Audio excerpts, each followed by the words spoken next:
अस्सलामुअलैकुम रहमतुल्लाहि व बरकातुहू। प्यारे बच्चों, उम्मीद है आप सब खैरियत से होंगे। बेटा, जैसे कि आप अपनी स्क्रीन पर देख सकते हैं, आज हम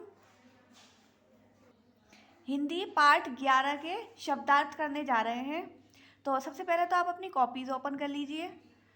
कॉपी में आपको ऊपर डेट डालनी है और पाठ का नाम डालना है। पाठ 11, हम सब सुमन एक उपवन के। सबसे पहले हम शब्दार्थ करेंगे। आपको शब्दार्थ दूर दूर लिखने हैं, मिलाकर नहीं लिखने हैं। हमने देखा है कि बच्चे बहुत ज़्यादा मिलाकर लिखते हैं, तो दूर दूर लिखने हैं आपको शब्दार्थ। चलिए स्टार्ट करते हैं। एक काम करिए, बीच में लाइन ड्रॉ कर लीजिए और फिर शुरू करिए। पहला है सुमन। सुमन कहते हैं फूल को। सुमन कहते हैं फूल को। दूसरा है उपवन। उपवन कहते हैं बगीचे को या बाग को। नेक्स्ट है पवन। पवन कहते हैं हवा को। पवन को हवा कहते हैं और वायु भी कहा जाता है। नेक्स्ट है स्वर। स्वर को कहते हैं आवाज़। नेक्स्ट है शोभा। शोभा कहते हैं सुंदरता को, सजावट को। नेक्स्ट है गगन। गगन कहते हैं आकाश को, आसमान को। उसके बाद है भ्रमर। भ्रमर कहते हैं भौरे को या भंवरे को। भंवरे जो फूलों पर आकर बैठते हैं। नेक्स्ट है सूत्र। सूत्र कहते हैं डोरी को या धागे को भी कह सकते हैं। उसके बाद है गुंजन। गुंजन कहते हैं भंवरों की आवाज़ को। जो भंवरे फूलों पर मंडराते हैं ना, तो वो आवाज़ के साथ मंडराते हैं, तो उनकी आवाज़ को कहते हैं गुंजन। नेक्स्ट है सुगंध। सुगंध कहते हैं अच्छी गंध को। सुगंध कहते हैं अच्छी गंध को, खुशबू को, अच्छी स्मेल को। नेक्स्ट है श्रृंगार। श्रृंगार कहते हैं शोभा को, सजावट को या सजने संवरने को भी कहते हैं। उसके बाद है निर्धन। निर्धन कहते हैं गरीब को। चलिए पाठ 11 के प्रश्न उत्तर करेंगे। तो प्रश्न नंबर 1 है, सभी फूलों में क्या समानता है?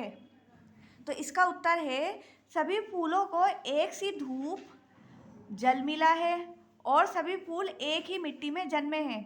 यानी सभी फूलों को एक जैसी धूप मिली है, एक ही जैसा जल मिला है, जल कहते हैं पानी को, और सभी फूल एक ही मिट्टी में जन्मे हैं, यानी सभी को एक ही जैसी मिट्टी मिली है। तो ये सभी फूलों में समानता है। अब है नेक्स्ट प्रश्न, प्रश्न नंबर 2, फूल किस प्रकार बड़े हुए हैं? इसका उत्तर है, फूल पवन के पलनों में झूल झूल कर बड़े हुए हैं। इसका मतलब है कि जो फूल है वो हवा के झोंकों के साथ झूल झूल कर बड़े हुए हैं। हवा, आपने देखा होगा हवा चलती है ना, जब तेज़ हवा चलती है तो किस तरीके से पेड़ पौधे हिलने लगते हैं। तो फूल पवन के पलनों में झूल झूल कर बड़े हुए हैं।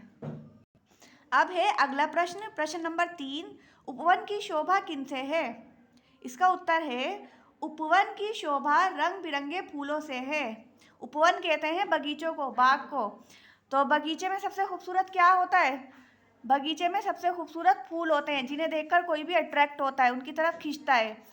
तो बगीचों की जो शोभा होती है वो रंग बिरंगे फूलों से होती है। तो इसलिए इसका उत्तर है, उपवन की शोभा रंग बिरंगे फूलों से है। अब है अगला प्रश्न, प्रश्न नंबर 4, कांटों से मिलकर फूल क्या करते हैं? इसका उत्तर है, कांटों से मिलकर फूल हंसकर जीना सीखते हैं और गले का हार बनते हैं। इसका मतलब है कि कांटों के साथ भी फूल खिलते हैं और अपनी महक देते हैं और गले का हार भी बनते हैं। अब है अगला प्रश्न, प्रश्न नंबर 5, फूल किस किस का श्रृंगार हैं? इसका उत्तर है, फूल धनी और निर्धन दोनों का श्रृंगार हैं। यानी फूल अमीर और गरीब दोनों का श्रृंगार होते हैं। ऐसा कोई इंसान नहीं है इस पूरी दुनिया में जिसको, ऐसा कोई नहीं है जिसको फूल अपनी खुशबू देने से मना करते हो या जिसके पास जाने से मना करते हो। तो फूल इसलिए धनी और निर्धन यानी अमीर और गरीब दोनों का श्रृंगार है। तो इसी के साथ हिंदी का पाठ 11 आपका यहाँ कंप्लीट होता है। चलिए नेक्स्ट वीडियो में मिलेंगे। अस्सलाम वालेकुम रहमतुल्लाहि व बरकातुहू।